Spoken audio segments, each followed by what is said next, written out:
학교 교실의 현장 연구 방법 입문 15번째 강의입니다. 오늘은 현상학과 현상학적 연구에 대해서 공부를 하도록 하겠습니다. 현상학의 정의는 경험의 본질과 그 안에 담겨 있는 의미를 이해하고 그것을 드러내는 것입니다.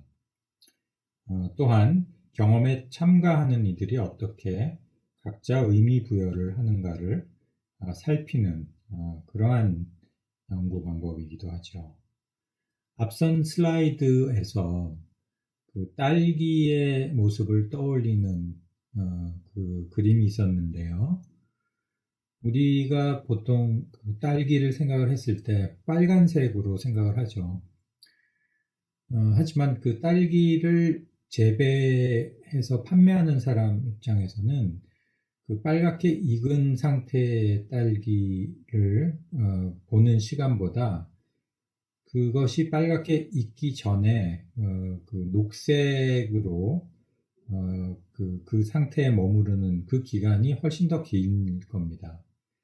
그래서 그 딸기 재배자의 입장에서는 딸기가 그 초록색으로도 기억될 수 있는 거죠.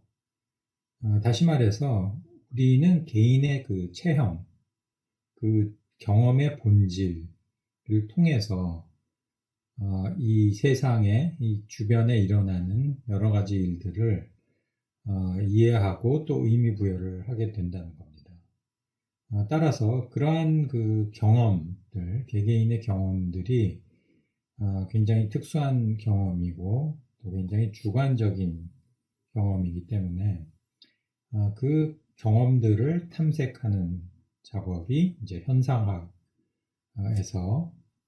연구를 하는 과정이라고 이해를 하시면 됩니다. 다시 말해서 그 딸기는 실제가 있는가, 그러니까 초록색의 딸기와 빨간색의 딸기가 어떤 게 딸기의 실제인가 하면은 거기에 대한 답은 없죠. 왜냐하면 둘 다 유효한 답이 될 수가 있기 때문입니다. 단지 그 딸기를 체험하는 사람에 따라서 소비자의 입장에서는 빨간 딸기를 떠올릴 거고 생산자의 입장에서는 그 초록빛깔의 딸기도 보다 더 많이 볼 수가 있기 때문에 딸기하면 떠오르는 그 형상이 다를 수가 있다는 겁니다. 그래서 어떻게 개인이 자신의 경험에 대한 의미 부여를 하는가 이런 데 관심을 두는 것이 현상학이죠. 그래서 방법론적으로 이제 현상학을 어떤 식으로 우리가 유용하게 만들 것인가를 이 시간을 통해서 공부를 할 텐데요. 현상학이 갖고 있는 장점은 사람들의 경험을 아주 구체적으로 탐색하고 또 그것을 서술하고 또 이 경험의 그 자료를 풍부하게 만들어가는 그런 과정이기 때문에 굉장히 그 어떤 주관적인 세계이지만 또 다른 사람들이 굉장히 잘 이해할 수 있는 형태로 만드는 그런 과정으로 볼 수가 있죠. 그래서 그러한 그 특징이자 장점을 갖고 있고요. 또한 그 연구 대상자와 연구자의 그런 그 관계성에 있어서 서로의 그런 감정과 경험이 시간에 따라서 또 변하는 것까지도 우리가 추적해 갈 수 있다는 장점이 있습니다. 무슨 말인가 하니 우리가 뭐 연구 참여자들과 그 만나서 이야기를 나누는 가운데 처음부터 마음속에 깊숙이 둔 이야기를 꺼내서 보여주지는 않을 겁니다. 그래서 주관적인 경험의 그 이야기를 했을 때 거기에 공감하고 이해의 정도가 깊어 감에 따라서 또 더 깊은 이야기들이 나올 수가 있는 거죠. 그래서 그러한 그 과정, 연구의 과정 이런 것들을 함께 추적해 갈 수 있다는 그러한 장점을 또한 갖고 있습니다. 다시 한번 그 현상학이 무엇인가를 정리를 간단하게 해보면은 현상학이란 사람들이 이 세상을 어떻게 지각을 하는가를 연구하는 학문입니다. 그리고 또한 그 여러 사람들이 각각 다른 경험들을 하기 때문에 동일한 경험으로 보일지라도 그 사람 숫자만큼 다양한 해석이 가능할 수도 있다는 것을 전제로 그러한 다양한 해석의 방법을 우리가 들여다보는 것 또한 현상학입니다. 현상학은 철학의 한 분야로서 우리가 이해해야 되는 부분이 있고요. 또 방법론으로 현상학적 연구를 어떻게 하는가, 또 그 현상학이라는 그런 철학적 관점이 연구를 하는데 어떻게 투영되는가, 이러한 것들을 우리가 한번 살펴보도록 하죠.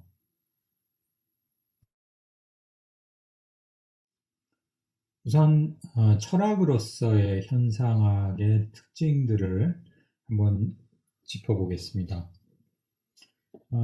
우선 가장 첫 번째로 철학이 경험과학에 빠지기 이전에 지혜 추구 방식으로 회귀한다를 들 수 있는데요. 학기 초에 여러분들이 뭐 논리 실증주의라든지 그러한 그 경험 과학에 대한 공부를 했었죠. 그래서 그 이전에 그 지혜를 추구하는 방식, 다시 말해서 지식을 생성해 나가는 그런 방식으로 현상학적 연구는 개인에 주목하고 직관이라든지 그러한 그 어떤 지식 생성 방식에 있어서 측정이라든지 계량적인 방법에 의존하지 않는 그러한 상태로 되돌아간다, 또는 뭐 되돌아간다기보다는 그러한 과거의 지혜를 추구하는 방식의 그런 장점들을 다시 되찾는 그러한 차원에서 굉장히 중요한 역할을 하고 있다라고 볼 수가 있고요. 두 번째 그 특징으로는 전제가 없는 철학이다. 이를 그 판단 중지라고도 그런 용어를 사용해서 설명을 하기도 하는데요. 이게 어떤 말이냐면은 우리가 뭐 인과관계를 본다 그랬으면은 그 인과관계를 통해서 뭐 지식을 생성을 해내는 그러한 경향은 어떤 특정한 전제에서 출발을 하죠. 그러니까 원인과 결과를 따지는 거기 때문에 어떤 특정한 맥락에서 특정한 조건이 주어진 상태에서 어떤 전제를 갖고 출발을 하는 데 비해서 현상학은 그야말로 그 모든 가능성을 열어놓고 또 그 판단의 주체가 되는 사람 입장에서는 판단 중지를 한다는 겁니다. 다시 말해서 어떠한 그 선입견이라든지 선행 지식이 개입하지 않도록 하는 그러한 상태에서 새로운 지식을 추구하는 하나의 방식이라고 볼 수가 있죠. 세 번째 특징으로는 주체와 객체의 이분법적인 그러한 그 구분짓기를 거부하는 겁니다. 어떻게 보면 그 주체와 객체, 그러니까 뭐 가령 연구자와 연구 참여자 또는 그 대화를 하는 두 사람을 떠올렸을 때 그 두 사람 간의 그런 경계가 명료하게 존재하는 상태가 아니라는 겁니다. 무슨 말인가 하면은 우리는 그 어떤 대화를 나눌 때도 끊임없이 상호 간에 영향을 주고받으면서 대화를 이어나간다는 거죠. 물론 일방향적인 대화가 있을 수도 있지만 이 또한 그 일방향적으로 보이는 대화에서 이야기를 하는 사람은 끊임없이 청자, 그러니까 듣고 있는 사람을 의식을 하면서 이야기를 하는 거기 때문에 여전히 서로에게 영향력을 미친다고 볼 수가 있습니다. 그렇기 때문에 이렇게 명료하게 뚜렷하게 그 경계선이 있는 주체와 객체로서의 그런 따로따로 떨어진 존재가 아니라 현상학에서는 서로 같이 의미를 생성해 나가는 그러한 관계라고 보는 거죠. 그리고 네 번째로는 연구의 궁극적으로 추구하는 바가 무엇인가? 그러니까 본질이 무엇인가에 대한 그런 의문점을 항상 갖고 세상을 바라보는 겁니다. 물론 그 본질은 개개인에 따라서 그 개인이 경험한 것에 의거해서 대상의 본질을 이해를 하겠죠. 그래서 어떻게 그러한 것들을 바라보고 의미 부여를 하는가, 이러한 것들이 이제 관심의 대상이 됩니다. 방법론으로서의 현상학 또는 현상학적 연구가 무엇인지를 한번 살펴보도록 하죠. 우선 현상학적 연구는 개인 또는 집단, 여기서는 그렇게 크지 않은 소집단이고 또 동질적인 집단을 주로 떠올릴 수가 있는데요. 그러한 개인 또는 집단의 주관적인 경험에 초점을 두고 있습니다. 그리고 개인적이다 라고 했는데요. 여기서 개인적이다라는 것은 퍼스널하다는 거죠. 즉히 자기 자신이 보는 그 세상과 또 거기에 의미 부여를 하는데 충실한 그러한 그 내용을 연구를 하는 방식이죠. 그래서 사람들 간의 관계보다 개인에 의해 경험된 세계에 관심을 둔다라고 할 수가 있습니다. 사람들 간의 관계라고 하면은 우리가 뭐 문화기술지 연구를 떠올릴 수 있는데요. 그러한 집단 역동이라든지 또 문화를 만들어가는 하나의 그런 집단적인 그 응집성, 이러한 것들을 주목하는 문화기술지 연구에 비해서 현상학적 연구는 개개인들이 어떻게 이 세상을 경험하는가, 또 그 경험에 대해서 어떤 의미를 부여하는가가 주 관심사입니다.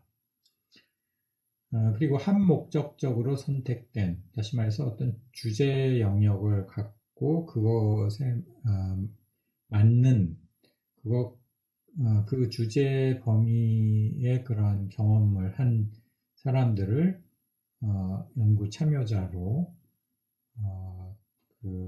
이 연구자가 함께 그렇게 만들어가는 그러한 과정이라고 볼 수가 있는데요.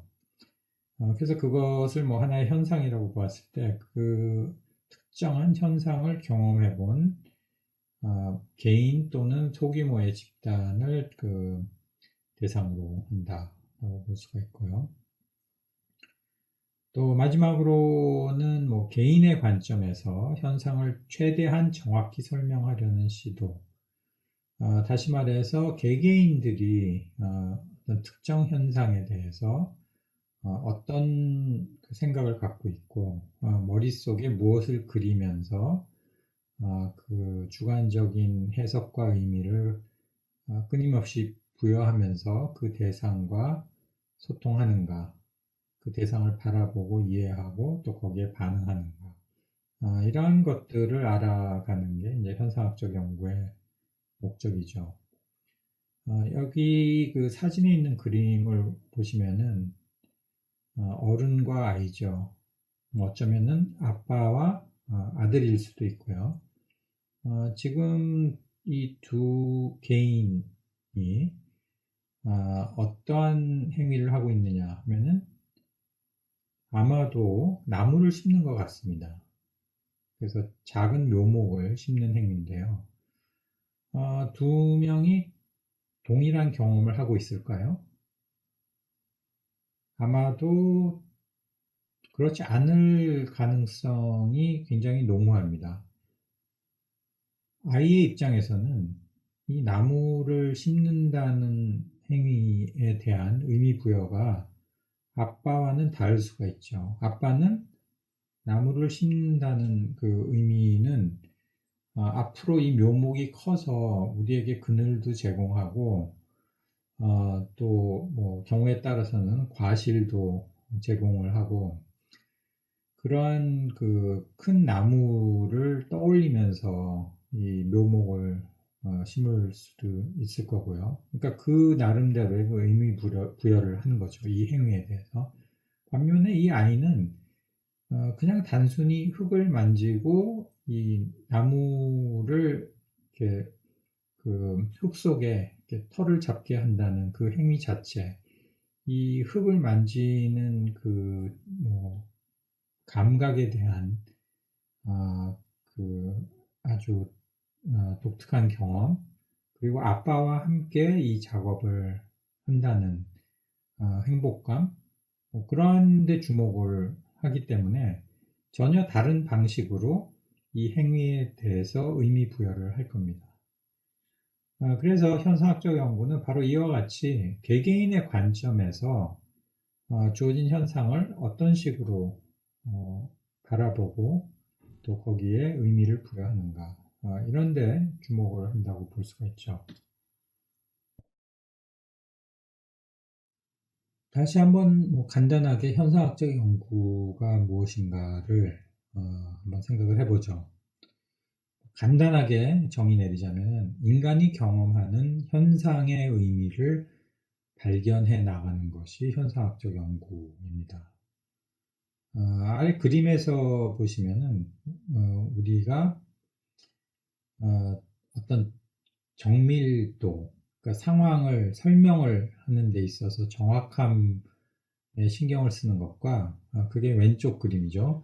그 오른쪽 그림은 이 상황에 의미 부여를 하는 것, 그냥 즉각적으로 우리가 그 상황에 어떠한 그 중요성을 염두에 두고 거기에 반응하는가.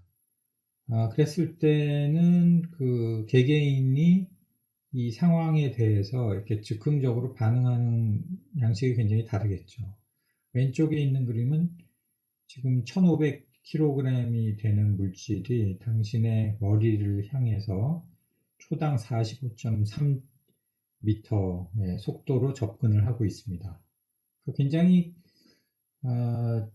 그 정밀하게 이 상황을 서술을 하고 있지만 과연 실제 세계에서, 생활 세계에서 이러한 식으로 이야기를 하면서 주변을 정리해 나가는 방식으로 사는 사람은 없을 겁니다. 반면에 즉흥적으로 오른쪽과 같이 우리는 지금 이 현상에 대해서 의미 부여를 하는 것은 위기 상황에 주목을 하는 거죠.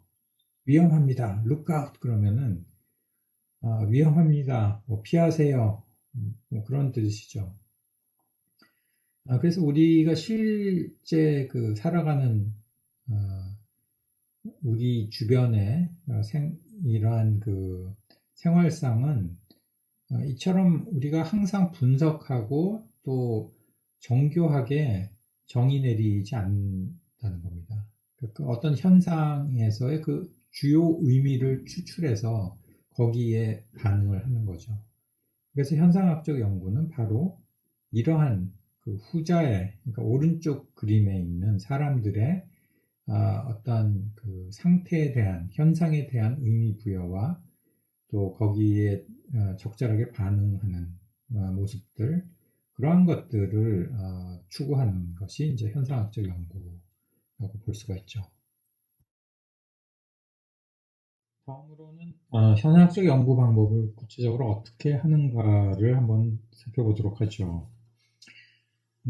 우선 무엇이 현상인지를 인지를 하는 데서 출발을 해야 될 겁니다. 그래서 어떤 것을 그 현상으로 다루는가, 가령 어떠한 그 교육적인 행위가 이루어지고 있는 상황도 하나의 현상이 될 수가 있고요.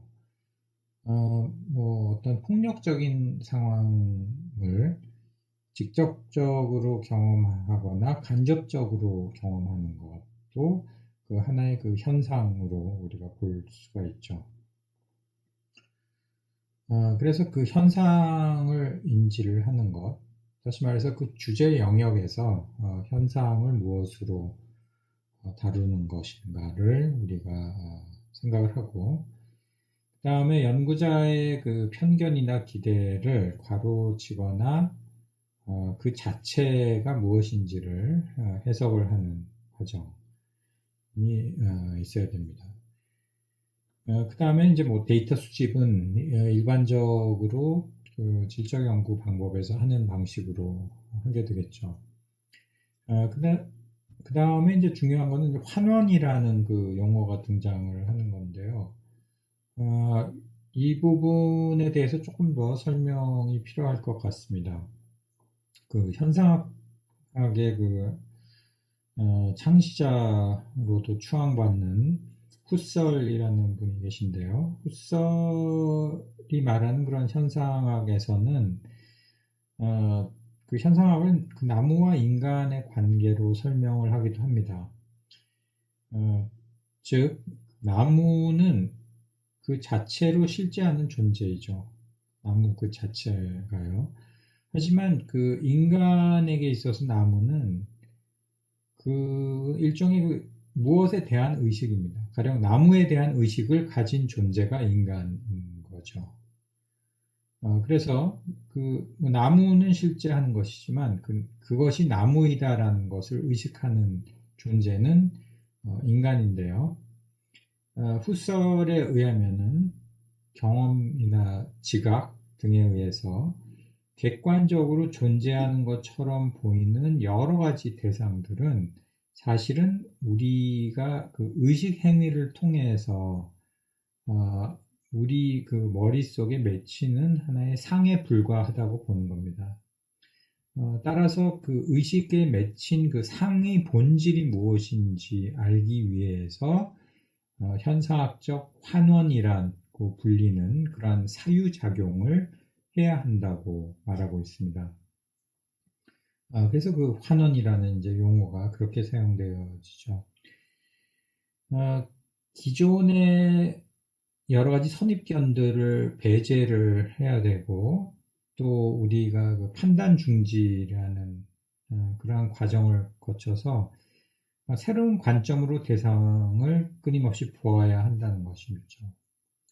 그래서 그 나무의 본질이 무엇인가, 나무가 우리에게 주는 그러한 것 이상으로 그 본질이 무엇인가를 생각을 했을 때 끊임없이 회귀하고 반성하는 그 과정, 다시 말해서 그 본질을 알아내기 위한 회귀하고 반성하는 것이 이제 환원이다, 이렇게 볼 수가 있어요. 그래서 연구 방법에서는 해석을 한다든지 기술을 한다든지 그랬을 때 그 본질이 무엇인가에 대해서 끊임없이, 다시 말해서 끊임없이 생각하는 것, 인간의 그 의식에 내재하고 있는 그런 불확실하고 불완전한 모든 것을 판단 중지하고 그 의식의 거울에 비춰진 외부의 현상을 과로치게 한다고 합니다. 그래서 그것 자체를 그 판단 중지를 하고 끊임없는 환원을 통해서 본질이 무엇인가를 바라보도록 하는 거죠. 바로 이러한 지점에서 이제 현상학의 개념인 의식 그 자체가 무엇인가라는 현상학의 원리가 드러나는 겁니다. 그래서 개인에게 있어서 드러나는 그런 그 의식을 통한 경험의 의미, 그 본질로서의 대상이 아니라 어떻게 우리가 그 본질적인 대상을 의식하는가, 이러한 것들이 이제 그 연구에 있어서 굉장히 중요한 포인트들이 됩니다. 그래서 그 참여자들이 무엇을 경험을 했는가, 또 연구 참여자들이 그것을 어떻게 경험했는가.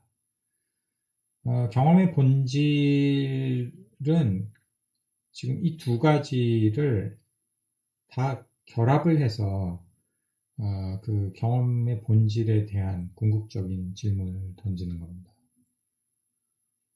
그래서 예컨대 우리가 가령 학령기 전에 어린아이에게 공부를 가르친다 했을 때 그 아이가 그러한 상황을 받아들이는 것은 우리가 의도한 바와는 굉장히 다를 수가 있다는 거죠. 앞선 슬라이드에서 그 나무를 심는 행위와 같이 그 나무를 심는다는 그 행위 자체, 그 본질이 갖고 있는 것 이외에 그것에 이제 의미 부여를 하는 것은 각각 다를 수 있기 때문에 현상학적 연구는 바로 이러한 그 경험에 대한 그러한 것들을 이제 알아가는 과정이라고 볼 수가 있죠.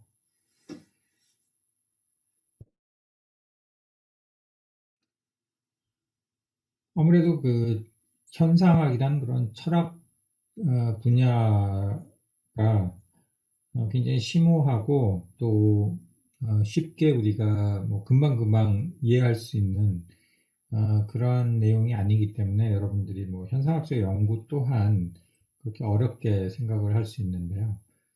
뭐 몇 가지 전제를 통해서 우리가 이해를 해볼 수도 있을 것 같습니다. 그래서 여기 간단하게 정리를 해봤습니다.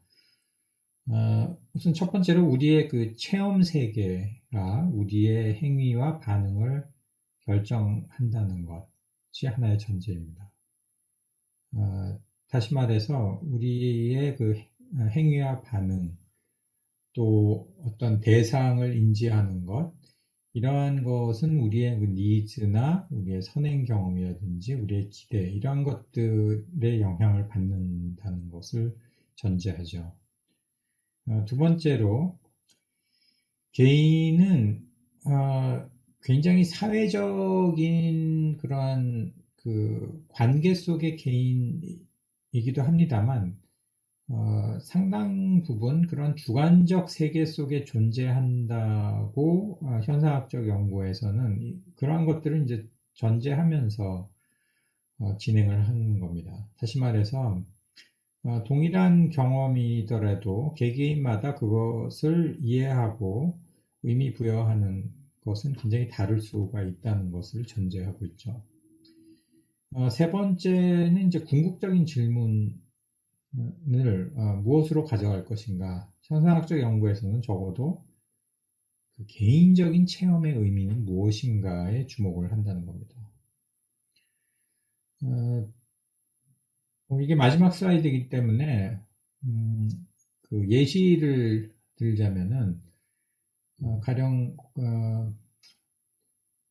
제가 직접 연구한 그러한 그 논문을 통해서 설명을 하자면은 난민에 관련된 연구는 그 난민이라는 그런 특수한 상황에 대한 사람들이 겪는 여러 가지 뭐 경험에 대한 이야기를 수집을 해서 뭐 난민의 삶에 대한 현상학적 연구를 한다든지 그런 거를 이제 생각을 할 수가 있는데요. 예컨대 우리가 난민이 되지 않는 이상 그 하루하루의 그 삶 자체가 어떻게 다른가? 뭐 동일하게 하루를 영위를 한다고 하더라도, 그러니까 뭐 아침에 일어나고 밤에 자고 그 사이에 밥 먹고 화장실 가고 뭐 사람들과 만나서 대화하고 아주 그런 기본적인 것을 하나의 일상이라고 보았을 때 난민 신분의 사람이 우리나라에 와서 하루하루를 보낸다는 것은 전혀 다른 그러한 세상을 바라보는 눈으로 자신의 경험을 해석을 할 수 있다는 겁니다.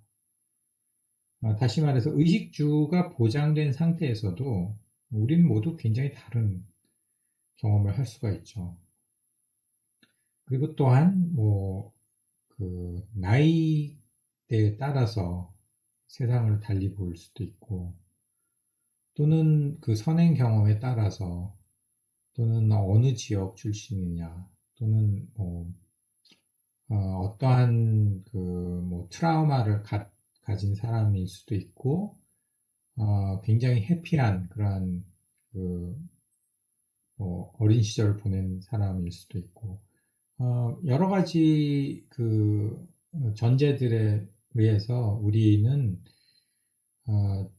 그 각자의 체험을 달리 한다는 거죠. 그래서 동일한 경험일지라도 굉장히 다른 그런 의미 부여를 할 수 있다라는 것을 생각을 했을 때 여러 가지 연구 주제를 우리가 떠올릴 수가 있습니다. 그래서 ADHD 아동에 대한 연구, 그런 류의 연구들을 보면은 우리가 그 아동을 어떻게 정의하는가가 아니라 그 아동이 스스로 이 세상을 어떻게 보길래 거기에 어떤 독특한 방식으로 반응하는가, 이러한 것들을 우리가 살펴볼 수가 있는 거죠. 현상학적 연구는 다시 말해서 사람들의 머릿속에, 그러니까 개개인의 머릿속에 그려지는 이 세상은 어떠하고, 또 그러한 세상에 의미 부여를 하면서 반응을 해가는 그런 과정이 어떠한가, 이러한 것들을 포괄적으로 알아가는 그러한 연구 방법으로 이해를 할 수가 있습니다. 네, 그럼 오늘 수업은 여기까지 하도록 하겠습니다.